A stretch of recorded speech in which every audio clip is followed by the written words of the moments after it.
की जय हो। हमारे देहात में एक निर्जला एकादशी व्रत की कथा प्रचलित है। मैं आपके सामने वो सुना रही हूँ, तो सुने। एक बार एक बुढ़िया माई होती है, उसके 5 बेटे होते हैं। तो वो निर्जला एकादशी का व्रत रखती है और जिस दिन वो व्रत रखती है उस दिन अन्न जल ग्रहण नहीं करती और दूसरे दिन वो 1 मण 40 किलो हीरे बांटती है गरीबों में। तो उसकी बड़े बेटे की शादी हो जाती है। बड़े बेटे की बहू आने के बाद वो देखती है कि बुढ़िया पूरे दिन तो व्रत रखती है और दूसरे दिन 1 मण हीरा दान करती है। तो उससे वो बर्दाश्त नहीं होता कि ऐसे तो इस सारे घर लुटा देगी। तो वो अपने पति को आते ही कहती है कि देखो तुम्हारी माँ ने 1 मण हीरा दान कर दिया है, उन्हें कहो कि कुछ कम करे।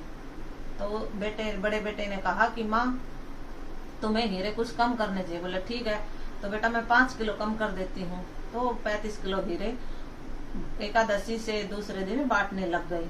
फिर उसके दूसरे बेटे की शादी हो गई, दूसरी बहू आ गई। उसने देखा कि 35 किलो बुढ़िया हीरे बांटती है हर एकादशी को। तो उसने भी अपने पति को सिखाया कि तुम्हारी माँ तो कंगाल कर देगी हमें। तो उसने भी कहा कि माँ तुम्हें कुछ कम करना चाहिए। तो उसने बुढ़िया ने 30 किलो कर दिया। बोले ठीक है बेटे, कम कर दूंगी। 30 किलो हीरे बांटने लग गई। फिर उसके तीसरे बेटे की शादी हो गई। तो तीसरे बेटे की बहू आई तो उसने कहा कि देखो ये तो बहुत हीरे बांटती है, तो माँ बुढ़िया माई कुछ कम करो। फिर बुढ़िया माई की तीसरी बहू के कहने पर 30 किलो में से और कम कर दिए। उन्होंने 25 किलो बांटने शुरू कर दिए। फिर वो चौथे बेटे की शादी हो गई। ऐसे ही 5वें बेटे की शादी हो गई। तो जब वो 5वें बेटे, चौथे और 5वें बेटे की बहू आई तो उन्होंने तो कहा कि ऐसे तो ये बुढ़िया सारे घर को लुटा देगी, इसे ना तो हम हीरा बांटने देंगे और ना ही किसी व्रत के लिए पूजा पाठ करने देंगे। तो उन्होंने उस बुढ़िया को क्या किया कि जिसके भी साझे रहेगी उसी का घर ये तो लुटाएगी, किसी के साझे नहीं रहेगी ये तो उन्होंने बुढ़िया माई को उसके बेटे बहुओं ने घर से निकाल दिया। निर्जला एकादशी का व्रत कर रखा था बुढ़िया माई ने, ना जोत किया ना व्रत खुला और वो चलती गई। भूखी पिसाई तो थी ही बेचारी, चलते चलते थक गई। जंगल में जा पहुंची, एक पेड़ के नीचे बैठ गए दोनों और चला नहीं गया उनसे। तो ऐसे ही मिट्टी खोदते खोदते कहने लगी कि हे माँ एकादशी तूने मेरे साथ क्या किया। मैं तो तुम्हारा व्रत करती थी और नियम पालन करती थी और मुझे घर से निकाल दिया। अब मैं कैसे तो व्रत खोलूं और कैसे क्या करूं।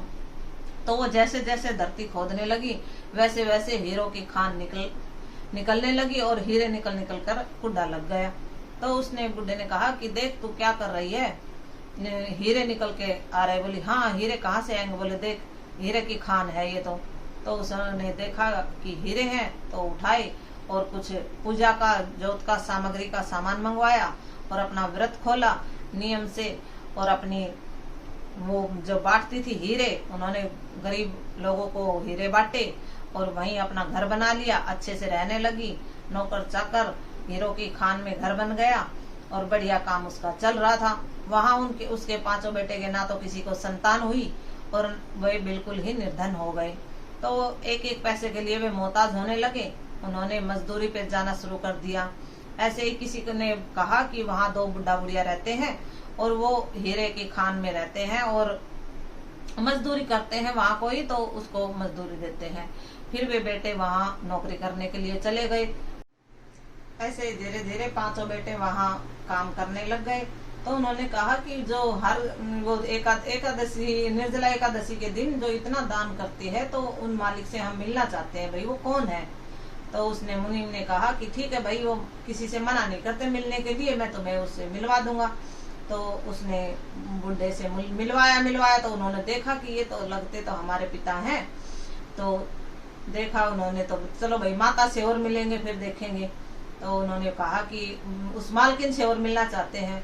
फिर वे मालकिन से मिलने के लिए गए तो उन्होंने देखा कि ये तो हमारी माँ ही लगती है। फिर आपस में 5 बतलाए कि भाई ये तो हमारे माता पिता है, हमें इसे घर से बाहर निकाल दिया था और इनके तो बहुत ज्यादा मौज भार होने लगी और ये तो बहुत अच्छे से रह रहे हैं।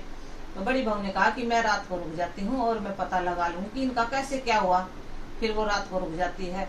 तो सुबह जब वो बुढ़िया स्नान करती है तो वो मंगर मसलती है, बड़ी बहू मंगर मसलती है। पहले भी उसने उसकी सेवा की हुई थी, तो वो देखती है कि उसने मंगरे पर जो निशान पाता है, उसकी कमर पर निशान पाता है, तो वो पहचान लेती है कि ये तो निशान ऐसा है जैसे मेरी सास का हो।